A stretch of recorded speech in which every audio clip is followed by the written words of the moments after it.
Welcome. আজকে 2011-2024 আজকের special যে কারেন্ট অ্যাফেয়ার্সগুলো রাখা হয়েছে সেটা হলো যে প্রথম যেটা খুব ইম্পর্ট্যান্ট সেটা হলো যে রাশিয়া এবং ইউক্রেনে যে যুদ্ধ চলছে সেটা 1000 দিন পেরিয়ে গেল, যুদ্ধ থামার তো নামই নেই, গন্ধও নেই। কিন্তু যেটা মেন ব্যাপার সেটা হলো যে এই মুহূর্তে ইউক্রেন আমেরিকার ক্ষেপণাস্ত্র কিন্তু ব্যবহার করছে এবং তার ফলে পুতিন তার যে পারমাণবিক যে রুলস যেটা ছিল সেটা কিন্তু পরিবর্তন করছে এবং অদূর ভবিষ্যতে যে তৃতীয় বিশ্বযুদ্ধের দিকে একটা যাচ্ছে সেখান থেকে এটা বলা যেতে পারে। নাম্বার 2 যেটা ইম্পর্টেন্ট খুব আজকের দিনে সেটা হলো যে ভারতে আসতে চলেছেন রুশ প্রেসিডেন্ট ভ্লাদিমির পুতিন। ডেট এখনো ফিক্সড হয়নি, খুব তাড়াতাড়ি কিন্তু এই ডেটটা ফিক্সড হয়ে যাচ্ছে।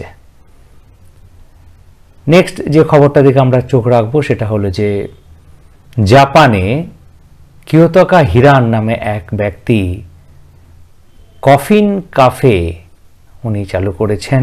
এটা একটা হন্টেন সৎকার একটা গৃহ ছিল, সেটাকে উনি এক ধরনের কাফেতে পরিণত করেছে এবং ভারতীয় মুদ্রায় প্রায় 2000 টাকা খরচ করে এই কাফেতে এই কফিনে রাখা বা থাকার একটা বলতে পারো যে অভিজ্ঞতা লাভ করা যেতে পারে।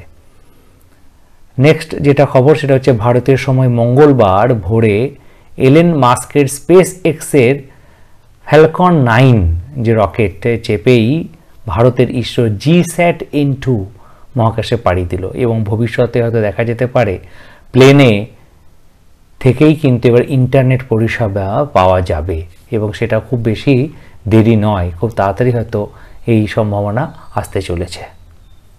নেক্সট হচ্ছে যে 2020 সালে কোভিডের পরে ভারত এবং চীনের মধ্যে যে উড়ান বন্ধ হয়ে গিয়েছিল, সরাসরি উড়ান যেটা বন্ধ হয়ে গিয়েছিল সেটি কিন্তু আবার ফিরতে চলেছে এবং এটা G20 যে সামিট ব্রাজিলে যেটা হলো সেখানে আমাদের বিদেশমন্ত্রী জয়শঙ্কর এবং চীনের যে বিদেশমন্ত্রী তার সঙ্গে আলোচনা করে হয়তো অদূর ভবিষ্যতেই খুব তাড়াতাড়ি এটা আমাদের ফিরতে চলেছে।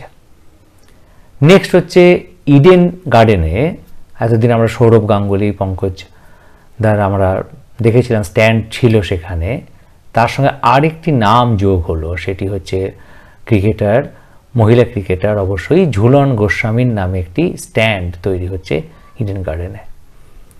নেক্সট যেটা হচ্ছে সেটা হলো যে এশিয়ান চ্যাম্পিয়ন ট্রফির ফাইনালে ভারতীয় মহিলা হকি দল এবার ফাইনালে উঠেছে এবং এর প্রতিপক্ষ হলো চীন।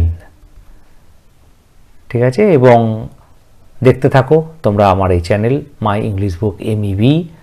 আমাদের এখানে যে কারেন্ট অ্যাফেয়ার্স যেটা শুরু করেছি এটা চলতেই থাকবে এবং তার সাথে একটা মাস যখন কমপ্লিট হয়ে যাবে পুরো মাসটা ধরে এবং আরও যদি কিছু আমাদের থাকে সেগুলো আমরা পর্যালোচনা করব এবং বিশেষ বিশেষ কিছু ঘটনা সেখানেও কিন্তু আমরা এখানে রাখার চেষ্টা করা হবে। তার মধ্যে একটা খুব শীঘ্রই আমরা আমাদের চ্যানেলে আমরা নিয়ে আসবো, সেটা হলো যে G20 যে সামিটটা হয়ে গেল এবার ব্রাজিলে, সেখানে ভারতের ঝুলিতে কি কি আসতে চলেছে, ভারত কি মৌ স্বাক্ষর করলো ইতালির সাথে, ইউকের সাথে, সেগুলো নিয়ে কিন্তু আমরা খুব শীঘ্রই আলোচনায় বসবো এবং ডিটেলস আলোচনা করা হবে এটা নিয়ে। সো দেখতে থাকো my English book MEB। Thank you.